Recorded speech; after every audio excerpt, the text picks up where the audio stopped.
知道那个地方早晚会出事。因为《火神的眼泪》这个描写消防一人救灾的影片，感动了未少的观众。议员陈芳宇上午嘛透过议会市政总质询，特别关心消防人员的权益，尤其伫个亲二小二以后，伫家乡复勤日的休困时间顶面，嘛做过民调。议员建议应该增加复勤日休困的时间。经过问卷之后，回复给我们就是希望请2休2加休3天，服勤日休息时间3小时。那还有 A 跟 C 是比较多的。那我们现在未来决定是哪一个方案？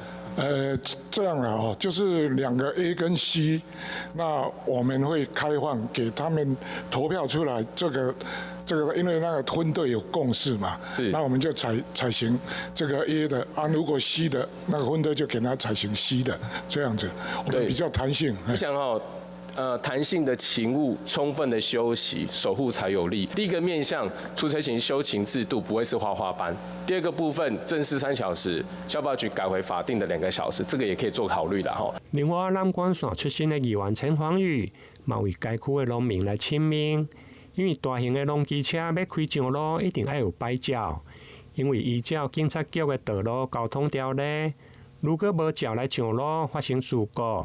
农机车会被没收并且销毁，不过交通局进前却有无同的判例。交通局认为，因为大型的农机车只要有合格审议相关证明，就会用来申请领牌。因此，议员嘛要求相关局处应该回警，并且加强来宣导。台南新闻林跟杨顺怀采访报道。